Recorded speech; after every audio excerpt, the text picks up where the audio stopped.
TPS शुरू किया गया था, फिर एक बार जो कल पढ़ाया गया था दोहरा दिया जाए, और तब उसको आगे जो सामान्य बातें हैं बढ़ी जाए। सामान्य बातों से भी आपका एक या दो क्वेश्चन भाई बनता है, बता दिया जाए। देखिए आपका ट्रांसफर ऑफ प्रॉपर्टी एक्ट 1882 आपका ये बताया गया कि यह कानून संपत्ति के अंतरण से संबंधित है, लेकिन अपने आप में पूर्ण नहीं है। अभी हम आगे बताएंगे कि क्यों अपने आप में एब्सोल्यूट या पूर्ण नहीं है, इसको बताया जाएगा। जो सामान्य बातें आपका बताई गई थी उसको दोहराया जाए। पहली बात बताई गई थी कि यह कानून अंग्रेजों द्वारा बनाया गया था, क्योंकि यह आपका सन से ही दिख रहा है कि कब बनाया गया, तो 1882 में। दूसरी बात ये बताई गई थी कि 1882 में, बैठिए भाई,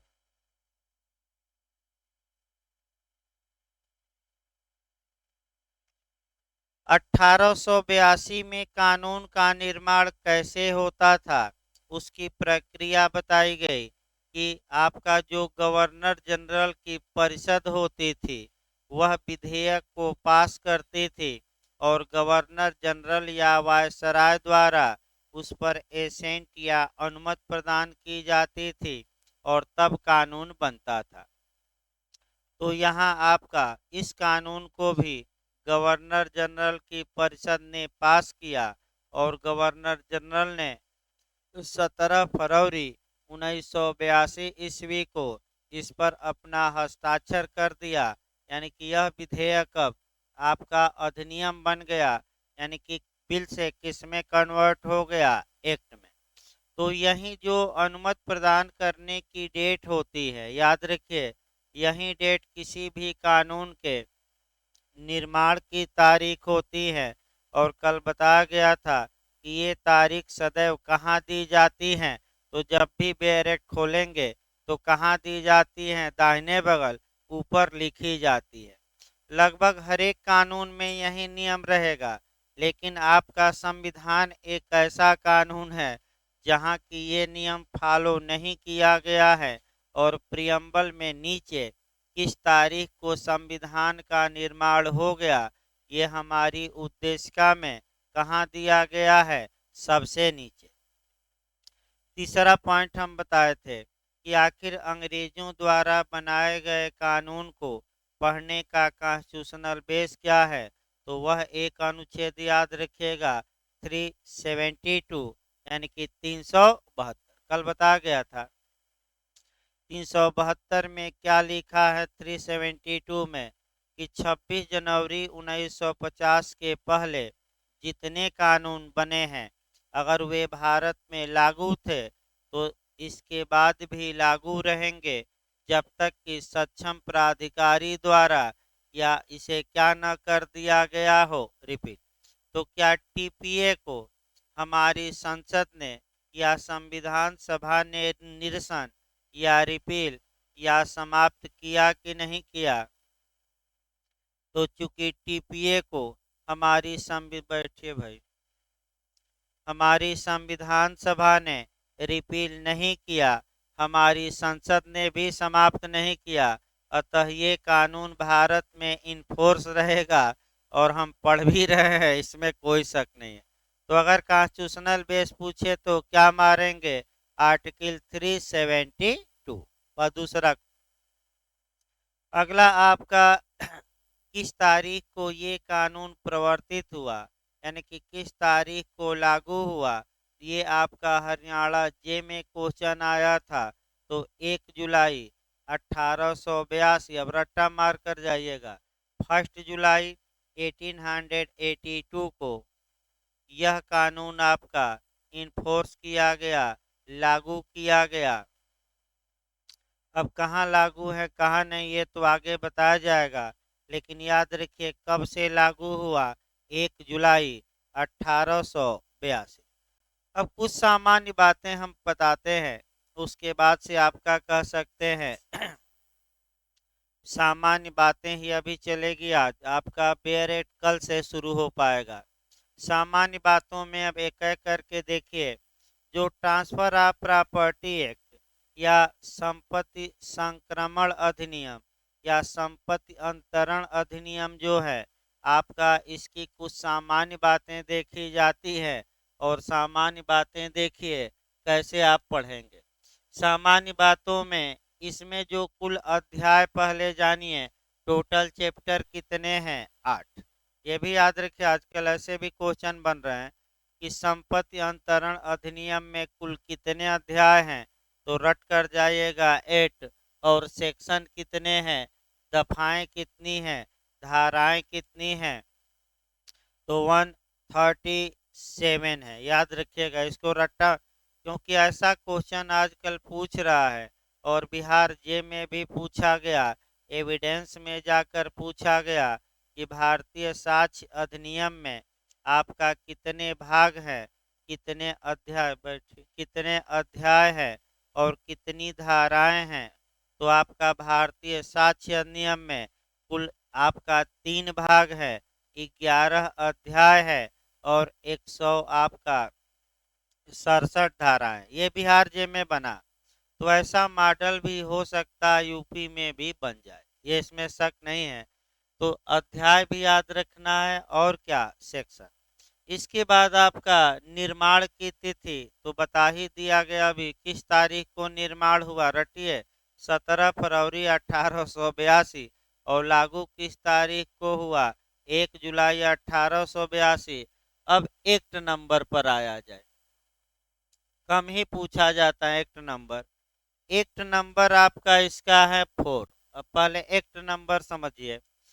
जब बेयर एक्ट आप खोलेंगे तो शुरुआती दौर में लिखा है संपत्ति अंतरण अधिनियम 1882 और उसके नीचे कोष्ट में लिखा रहेगा 1882 का एक्ट नंबर या क्रम संख्या या अधिनियम संख्या या सीरियल नंबर भी कहा जाता है 4। देख सकते हैं एकदम शुरुआती दौर में। इसको शुरुआती दौर में ही एक लाइन बताया जाता है भाई, अलग से नहीं। शुरू फिर बार बार इसको अब नहीं बताया जाता। देखिए, जब भी कोई कानून बनता है तो उसका नियम देखिए। जब भी कोई कानून बनता है और गवर्नर जनरल या राष्ट्रपति उस पर साइन करते हैं तो प्रत्येक वर्ष में उसका सीरियल नंबर दिया जाता है। जैसे कि जिस कानून पर अगर 1 जनवरी को साइन 1 जनवरी 1882 को साइन गवर्नर जनरल ने किया तो उस कानून का अधिनियम संख्या कितना हो जाएगा, 1। मान लीजिए अपना इसके बाद 10 दिन बाद किए हैं, फिर दूसरे कानून को उनके सामने रखा गया, दूसरे कानून पर 10 जनवरी को किए हैं तो उसका एक्ट नंबर क्या हो जाएगा, 2। मान लीजिए तीसरे कानून पर 30 जनवरी को किए हैं तो उसका एक्ट नंबर क्या हो जाएगा, 3। और चौथे कानून पर 17 फरवरी को किए तो उसका अधिनियम संख्या क्या हो जाएगा, 4। यानी कि प्रत्येक वर्ष ये क्रम बनाया जाता है 1 जनवरी से लेकर कब तक, आपका 31 दिसंबर तक। और प्रत्येक वर्ष ये अलग अलग रहेगा, तो वर्ष भी आपको देखना है। यानी कि जैसे आईपीसी है तो 1860 का अधिनियम संख्या 45, यानी कि इसका मतलब ये हुआ कि 1860 में लॉर्ड कैनिंग ने जितने कानूनों पर अनुमति प्रदान की उसमें 44 कानूनों पर वह पहले ही अनुमति प्रदान कर चुके थे।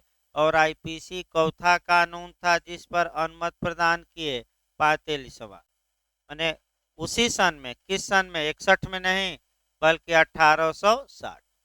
तो ये याद है, और वो डेट पूछी गई है तो 6 अक्टूबर 1860 आईपीसी पर जो अनुमति की डेट है। तो आईपी तो जीएस में भी बना है कि आईपीसी का निर्माण कब हुआ, तो वो डेट वाइज पूछा, याद रखे तो 6 अक्टूबर 1860। और टीपीए पूछ ले तो हमेशा मैं बता रहा हूँ निर्माण की तिथि कहाँ रहती है, हमेशा दाहिने बगल। इसके बाद आइए आगे देखा जाए। आपका जो पूछा जाता है, कल बताया गया कि अब ला कमीशन यानी कि एक एक अब सामान्य बातें निपटाया जाए क्रम से। ला कमीशन बताया गया था, विधि आयोग बताया गया था, यहाँ से भी क्वेश्चन बनता है। तो टीपीए का निर्माण किस विधि आयोग की सिफारिश पर किया गया था? तृतीय, रट कर जाइएगा। तो प्रथम विधि आयोग की सिफारिश पर कल बताया गया क्या बना था? आईपीसी। और दूसरा विधि आयोग की सिफारिश पर, सीपीसी ना कहेगा भाई, प्रथम बार सीपीसी, सीपीसी ना कहेगा, सीपीसी है चौथी हम लोग पढ़ेंगे जो पढ़ेंगे। तो प्रथम बार सीपीसी किसकी सिफारिश पर बनी? द्वितीय विधि आयोग का। और तृतीय विधि आयोग की सिफारिश पर क्या बन गया? टीपीए। अब आगे बढ़ा जाए। इसके बाद आपका पूछा जाता है कि क्या यह अधिनियम संपत्ति के ट्रांसफर या अंतरण या संक्रमण के बारे में पूर्ण प्रावधान करता है कि नहीं? तो आपका जवाब रहेगा पूर्ण प्रावधान नहीं करता। अब इसको थोड़ा समझना पड़ेगा, और यहीं यहीं हम एक चार्ट बना रहे हैं, और चार्ट बनाकर आठों अध्यायों को याद कर लीजिए, क्योंकि भाई एब्सोल्यूट या पूर्ण प्रावधान नहीं करता, इसका मतलब क्या हुआ? अब ये देखा जाता है, यानी कि संपत्ति अंतरण अधिनियम के तहत संपत्ति के सभी अंतरणों को समाहित नहीं किया गया है। तो कितने प्रकार के अंतरणों को समाहित किया गया है? केवल 6 प्रकार के। और इन 6 से अगर मामला बाहर जाता है तो टीपीए वहां काम नहीं करेगी। तो आइए अध्याय वाइज पहले बता दिया जाए। आपका अध्याय 1, अध्याय 2, आपका अध्याय 3, अध्याय 4, अध्याय 5, अध्याय 6, 7 और 8। अब पूर्ण प्रावधान नहीं करता, इस बारे में आपको हम समझा रहे हैं, और इसके लिए आपका 2-3 क्वेश्चन इससे भी 1-2 निकलेगा। देखिए टीपीए का जो अध्याय 1 है वह धारा 1 से लेकर 4 तक है। पहला ये समझिए, ये चैप्टर 1 में सामान्य बातें दी गई हैं। सामान्य बातें मतलब नाम दिया गया है, प्रवर्तन तिथि दी गई है, कुछ सेविंग क्लाज या व्यावृत्ति खंड हैं, कुछ परिभाषाएं हैं, और अंत में धारा 4 में दिया गया है, कल भी बताया गया कि टीपीए किसका अंग है, किसकी कमियों की पूर्ति के लिए किया गया। तो भारतीय संविदा अधिनियम की पूर्ति के लिए। और पूरक किसका है? रजिस्ट्रेशन बताया जाएगा अलग से। ये 1 से 4 तक में क्या दिया गया है? सामान्य बातें हमें पढ़नी है। अध्याय 2 हमेशा क्वेश्चन बनता है, ये गलत न हो। अब अध्याय, सभी अध्यायों को अब हल्का हल्का यहाँ समझ लेना है, और तब इस शब्द को निकालना है कि टीपीए संपत्ति अंतरण के बारे में पूर्ण प्रावधान नहीं करती। लास्ट में हम निकालेंगे। इसके लिए पूरा टीपीए क्या करना पड़ेगा? 2-2 लाइन मथना पड़ेगा। देखिए अध्याय 2। अध्याय 2 आपका धारा 5 से लेकर और आपका 53 ए तक है। पहला पॉइंट याद रखिए, यानी कि जहां तक टीपीए का अध्याय 2 है वह आपका 5 से लेकर 53 ए तक प्रावधान करता है पक्षकारों के कार्य द्वारा संपत्ति अंतरण के विषय में। तो फिर बंटवारा किया जाएगा, वो कल भी हमने हल्का सा किया था कि टीपीए के तहत जो अंतरण होगा वह एक्ट बाई पार्टी होगा, पक्षकारों के ही बीच होगा, कानून द्वारा नहीं। लेकिन अध्याय 2 पक्षकारों के कार्य द्वारा संपत्ति अंतरण के विषय में बताया गया है, और आपका इसको 2 भागों में टीपीए बांटती हैं। आप देख सकते हैं बेरेक्ट में, एक भाग क यानी कि ए लिखा है, और दूसरा भाग क्या लिखा है? ख। देखेंगे धारा 5 के बाद, धारा 5 के ऊपर तो खंड बांटा गया है। ए, जो ए में है वह आपका याद रखिएगा 5 से 37 तक है, और खंड बी में आपका 38 से 53 ए। ये जरूर याद करके जाइएगा, ये क्वेश्चन ज्यादा पूछा जाता है। जो सेक्शन 5 से लेकर 30, हाँ पहले तो अध्याय 2 में है क्या ये जानिए भाई, तब आपका तोड़ा जाए। अध्याय 2 में कुछ प्रिंसिपल दिए गए हैं, कुछ सिद्धांत दिए गए हैं, कुछ नियम कायदे दिए गए हैं। फिर एक बार समझिए, अध्याय 2 में आपका कुछ सिद्धांत हैं, कुछ प्रिंसिपल हैं, कुछ नियम दिए गए हैं। ये किसी विशिष्ट अंतरण से संबंधित नहीं है, लेकिन अध्याय 2 ये बताता है कि जब आप टीपीए के तहत संपत्ति का अंतरण करेंगे तो इन नियमों का आप पालन करेंगे। अर्थात अध्याय 2 में कुछ प्रिंसिपल दिए गए हैं, जिन प्रिंसिपलों का पालन या फॉलो किया जाएगा, जिनको कब किया जाएगा, तो जब संपत्ति का क्या किया जाएगा, अंतरण। तो ये सिद्धांत हैं।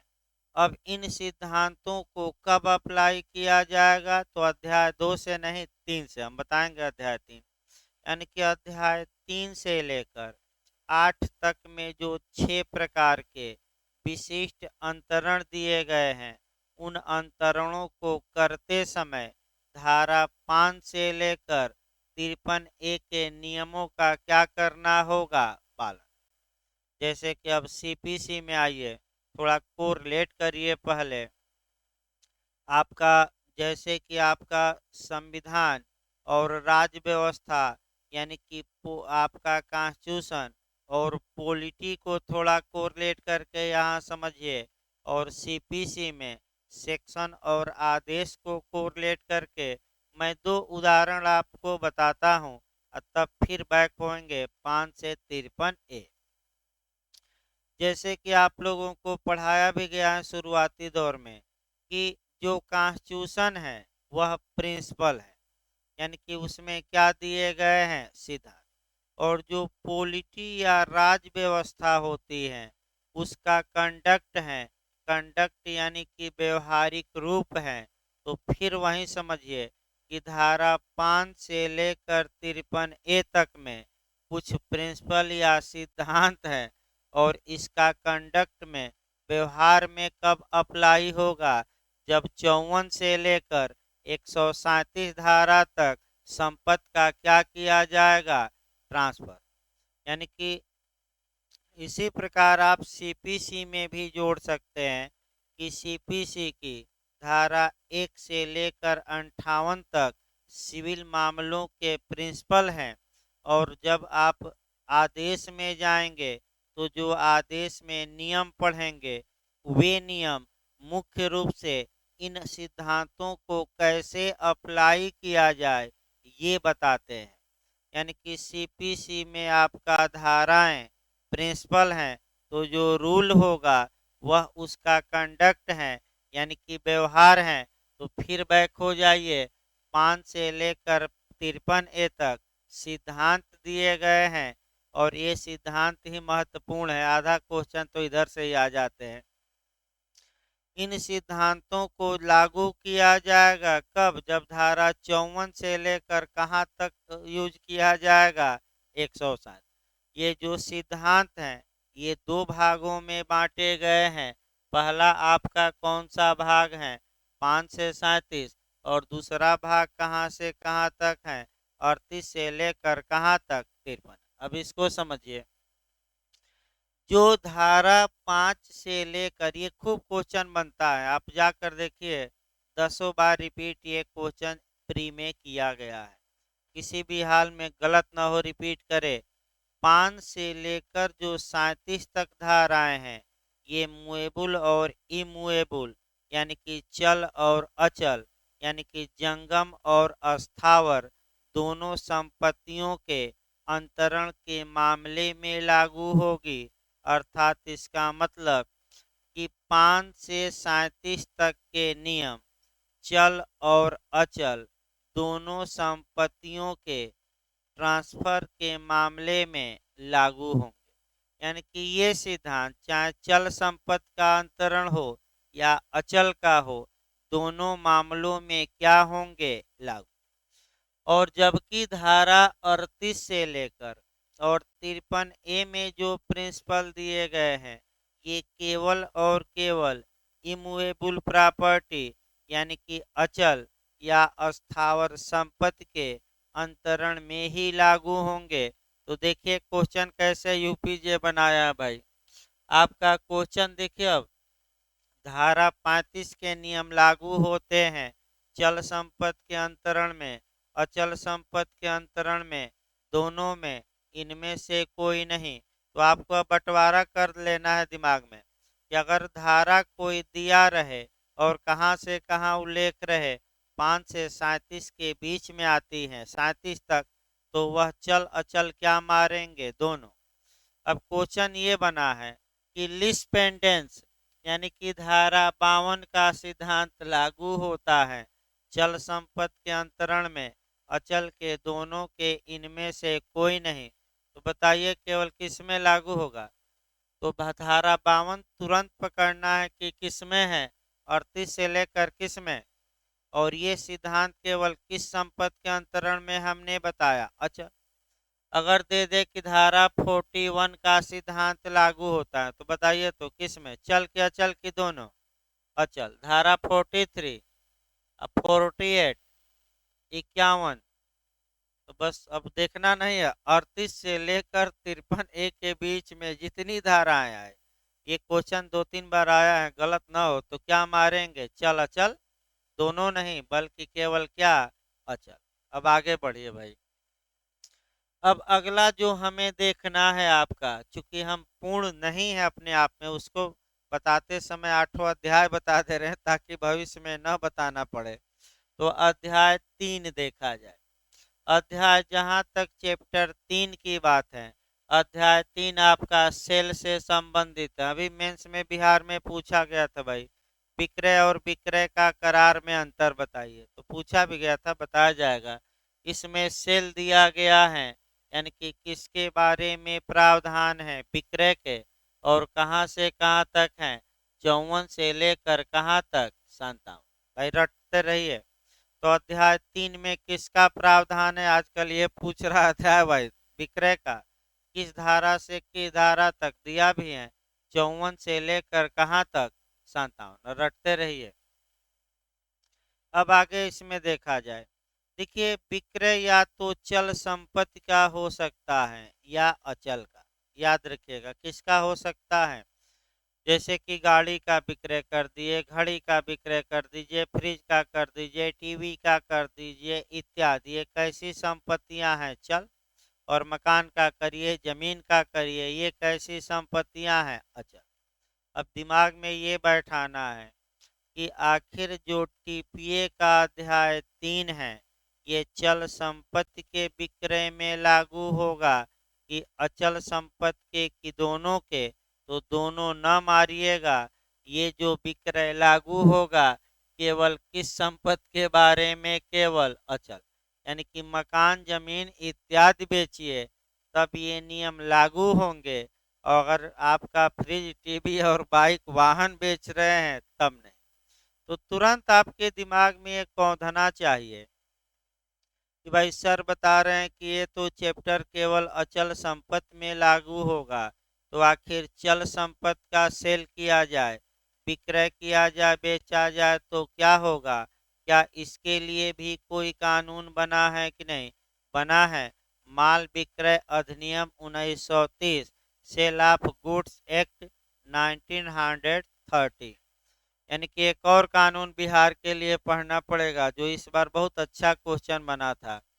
यानी कि इतना टेक्निकल क्वेश्चन इस बार आपका बिहार जे में माल विक्रय अधिनियम से बना दिया था कि भाई हम भी पढ़ाए थे शॉर्टकट में, लेकिन 5 में आपका 3 ही क्वेश्चन मिला था नोट से पढ़ाने से, क्योंकि काफ़ी आपका बहुत लंबा लंबा क्वेश्चन था और कंसेप्चुअल क्वेश्चन था और सेक्शन से कम था।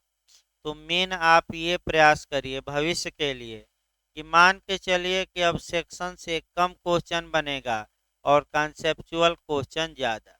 अब जो रट्टा मारा रहेगा सेक्शन, अब उसका माने वो अब नहीं करना है। सेक्शन तो याद ही करना है, आपका जो उसके फैक्ट हैं या जो उस पर कंसेप्ट बनाना है वही मेन है। तो किसी भी धारा को पढ़ाते समय सबसे पहले उसका कंसेप्ट ही अब बताया जाएगा और उसके बाद आपका सेक्शन तोड़ा जाएगा, क्योंकि आजकल जो मॉडल नया चल रहा है वो सबसे पहले आपसे क्या देखिए, आपका उत्तराखंड में भी सेक्शन देखिए पुलिस एक्ट इत्यादि में तो कंसेप्चुअल क्वेश्चन ज़्यादा आया था और सेक्शन से थोड़ा कम किया था। ये नहीं कि सेक्शन पहले होता था कि 100 क्वेश्चन आता था तो 50 क्वेश्चन सेक्शन बेस्ड, लेकिन इस बार आप देखिए थोड़ा सेक्शन की संख्या उत्तराखंड ने भी क्या की है, कम की है। तो भाई यानी कि आपका बिहार एपीओ देख लीजिए, सेक्शन कम करके और सीआरपीसी जहां भी था कैसा क्वेश्चन बनाया, कंसेप्चुअल। तो अगर चल संपत्ति या मूवेबल प्रॉपर्टी का विक्रय होगा तो टीपीए अप्लाई नहीं करेगी। तो पहला, अब फिर वही कहानी जो हम शुरू किए थे कि क्या टीपीए संपत्ति के अंतरण में पूर्ण प्रावधान करती है, नहीं। तो पहला पॉइंट क्या मिला, पहला पॉइंट ये मिला कि टीपीए में विक्रय को ही देखिए, अचल संपत्ति का विक्रय होगा तो टीपीए अप्लाई होगी और चल संपत्ति का अगर सेल करना है तो ये कानून लागू नहीं होगा। अर्थात पहला ही पॉइंट मिला कि ये आपका कानून संपत्ति के विक्रय के बारे में भी पूर्ण नहीं है। क्यों पूर्ण नहीं है कि क्योंकि केवल कौन सी संपत्ति के विक्रय में लागू होगा, अचल, और किस में लागू नहीं होगा, चल। अध्याय 4 देखिए भाई, अध्याय 4 से भी बहुत क्वेश्चन बनता है। अध्याय 4 में बंधक दिया गया है। बंधक यानी कि इसको इंग्लिश में कहते हैं मार्गेज। सेक्शन भी याद रखिएगा 58 से लेकर 104 तक। यानी कि बंधक और भार के बारे में जो प्रावधान किए गए हैं वह आपका किया गया है आपका अध्याय 4 में। सेक्शन भी याद रखे रहिए, मिलाने के लिए आता है कहाँ से कहाँ तक, तो 58 से लेकर कहाँ तक, 104।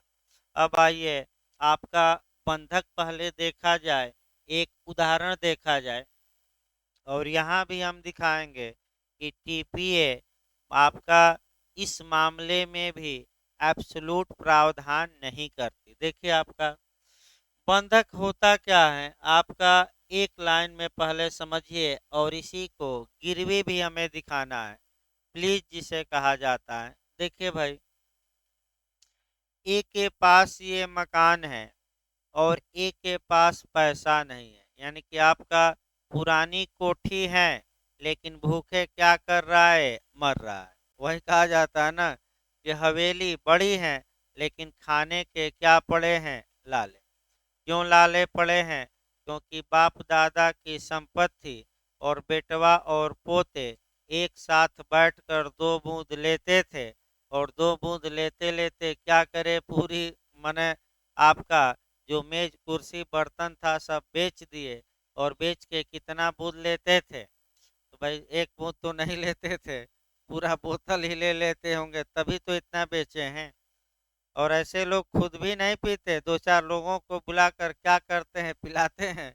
तो मान लीजिए पुरानी हवेली है, अब पैसा नहीं है, एक को पैसे की आवश्यकता है, तो यह गया बी के पास और बी से कहा कि 10 लाख रुपया क्या कर दे, कर दो, उधार दे दो। अब बी कहा कि भाई हम कैसे आप पर विश्वास करें, कुछ गारंटी के तौर पे, यानी कि कुछ सिक्योरिटी के तौर पे हमारे यहाँ रखिए, तब तो मैं आपको 10 लाख रुपया दूं। अगर पी पा के टन हो गए तो हम हमारा 10 लाख रुपया भी क्या होगा, डूब जाएगा।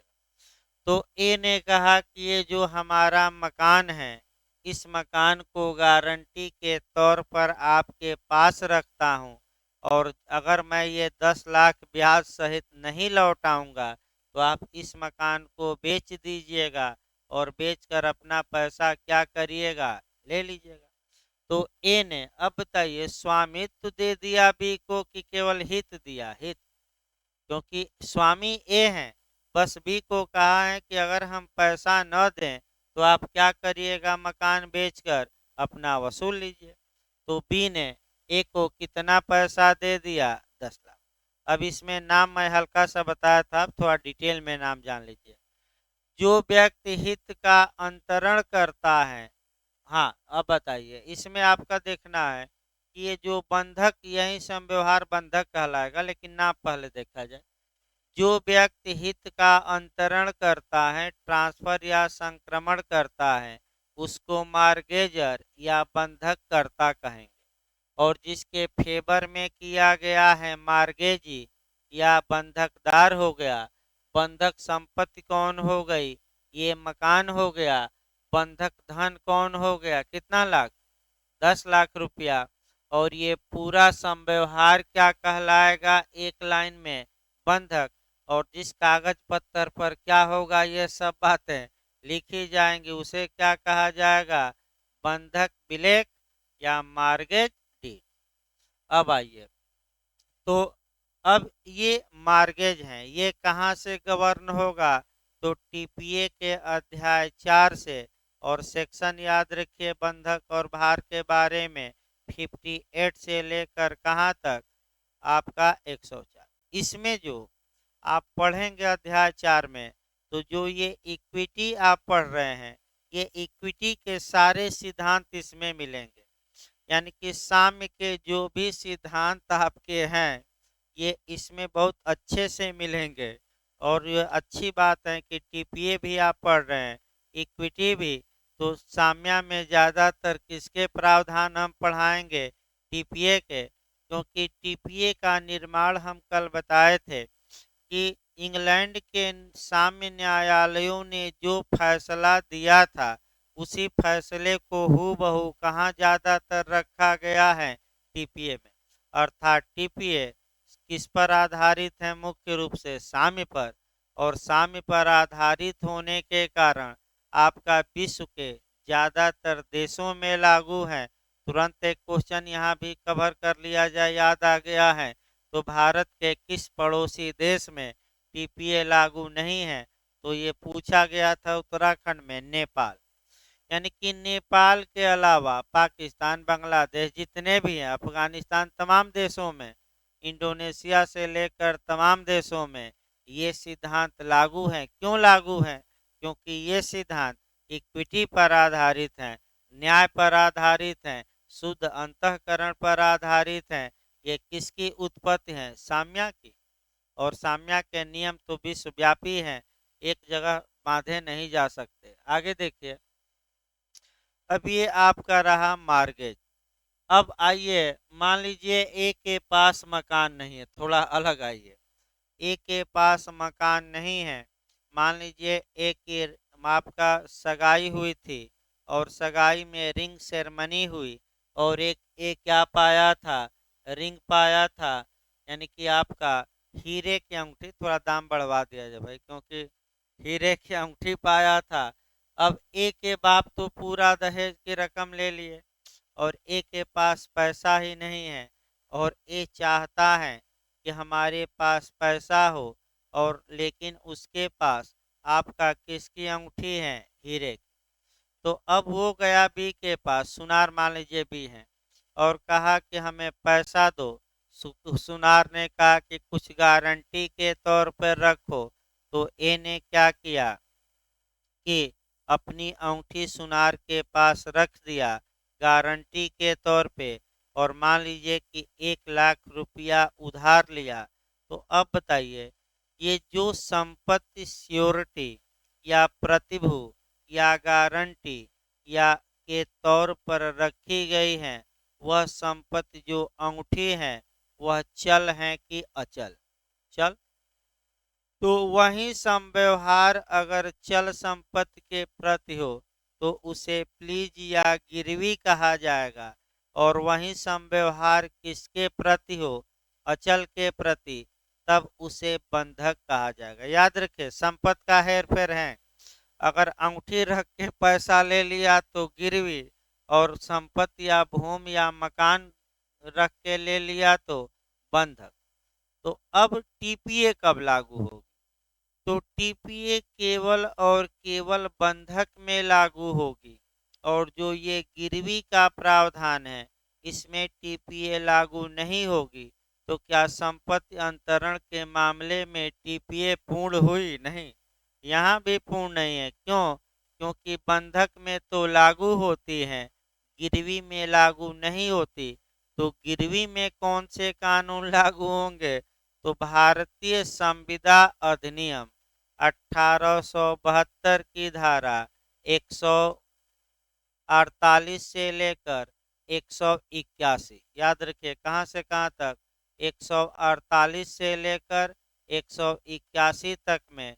वैसे शुद्ध रूप से 172 से शुरू होगा, लेकिन हम आपका माने उपनिधान और गिरवी दोनों बता रहे हैं। तो 100 आपका 48 से लेकर और 181 तक की जो कॉन्ट्रैक्ट की धाराएं हैं वे गिरवी में, और बंधक में कौन सी धाराएं टीपीए की, 58 से लेकर कहाँ तक, 104। तो बताइए यहाँ भी क्या निष्कर्ष निकला कि टीपीए अपने आप में पूर्ण है कि नहीं? अंतरण में नहीं, यहाँ भी लोचा निकल गया। अब अगला देखिए, उसको लोचा ही कहा जाता, मैंने कमी निकल गई। अगला अध्याय, पूरा अध्याय बता दिया जाए, चल ही रहा है तो भाई। अध्याय 4 हो गया। तो अब आइए अध्याय 5। अध्याय 5 जो है वह लीज के बारे में है, पट्टा के बारे में है, और धारा 105 से लेकर धारा 117, यानी कि टीपीए का अध्याय जो आपका माने कह सकते हैं कि 5वां अध्याय है, वह लीज या पट्टे के बारे में है। और किस सेक्शन से किस सेक्शन तक मिलाने के लिए आता है, रटते रहिए, कहाँ से कहाँ तक, 105 से लेकर कहाँ तक, 117। पट्टा देखिए होता क्या है, देखिए पट्टा होता क्या है ये देखिए, यानी कि पट्टा इस बात का उत्तम उदाहरण है कि आपका स्वामी कोई और होता है और कब्जाधारी कोई और। सबसे अच्छा उदाहरण, यानी कि स्वामित्व यानी कि ओनरशिप, और आपका ये पजेशन का बिलगाव या पृथक पृथक देखना है, तो सबसे अच्छा उदाहरण कौन माना जाता है? पट्टा। देखिए मान लीजिए ए के पास ये मकान है, ए ने क्या किया कि इस मकान का कब्जा बी को दिया, और बी से इसके एवज में क्या ले रहा है? धन।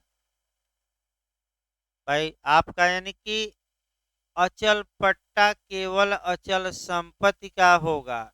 एक व्यक्ति अपनी अचल संपत्ति में उपभोग का अधिकार, यूज का अधिकार, प्रयोग का अधिकार, अर्थात कब्जा किसको दे देता है? दूसरे को, और उसके एवज में क्या लेता है? कुछ प्रतिफल। तो उसी को हम क्या कहते हैं? पट्टा। तो बताइए यहाँ स्वामी कौन है? पी हो गया कि यही है? और कब्जाधारी, भाई तो क्या स्वामित्व किस में समाहित है?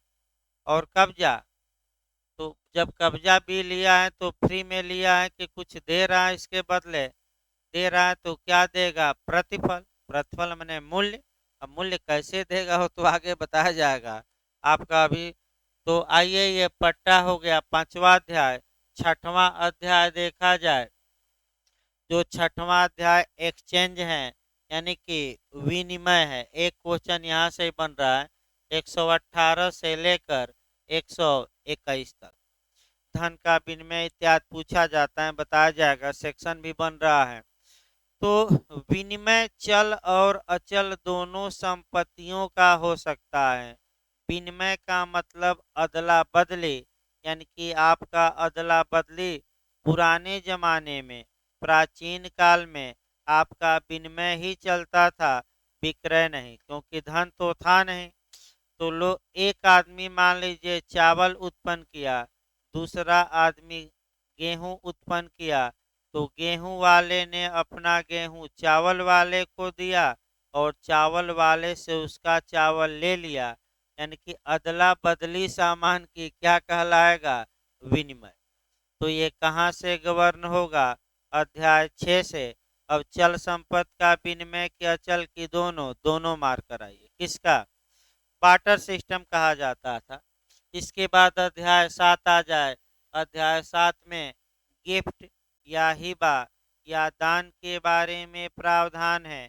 उपहार के बारे में, तो उपहार के बारे में पहले तो सेक्शन याद रखिएगा, कहाँ से कहाँ तक है। तो 122 से लेकर कहाँ तक, 100।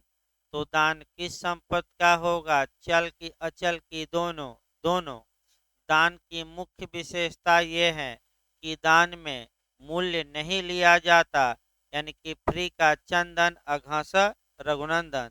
तो वही हाल है कि फ्री में लीजिए, और फ्री का जो माल होता है या फ्री का सामान होता है, अब कितना कारगर होता है इस पर उदाहरण देखिए।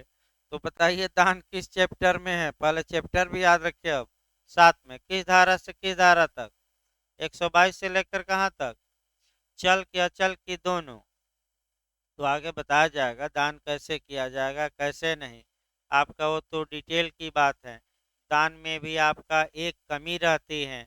तो बताइए, आपका बिहार में भी पूछा कि प्रतिफल रहित करार शून्य होते हैं, यानी कि जिस एग्रीमेंट में कंसीडरेशन या कोई मूल्य न हो, वह एग्रीमेंट शून्य होता है।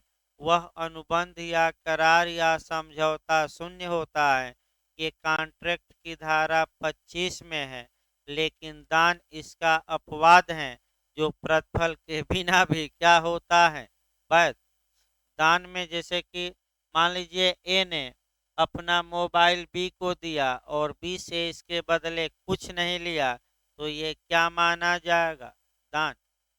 अब बी का मोबाइल ले लिया, तो मन में ए ने अपना मोबाइल दिया, बी से भी उसका मोबाइल ले लिया अपना, उस तो विनिमय। और ए ने अपना मोबाइल बी को दिया, लेकिन उसके बदले 2000 रुपया ले लिया, तब क्या होगा, विक्रय। और ए ने मोबाइल रखा बी के पास, 2000 लिया, बेचा नहीं था, तो गिरवी। और मकान रखता तो बंधक। भाई आपका और यूज करने के लिए दिया और कहा कि किराया देना, तो ये पट्टा नहीं, क्योंकि पट्टा केवल किसका होगा, आपका कह सकते हैं कि अचल का। ये उपनिधान में जाएगा, आगे बताया जाएगा कि यूज करिए। अगला देखिए अध्याय 8 देखा जाए। अध्याय 8 जो है वह एक्शनेबल क्लेम के बारे में है। अनयूज्य दावा।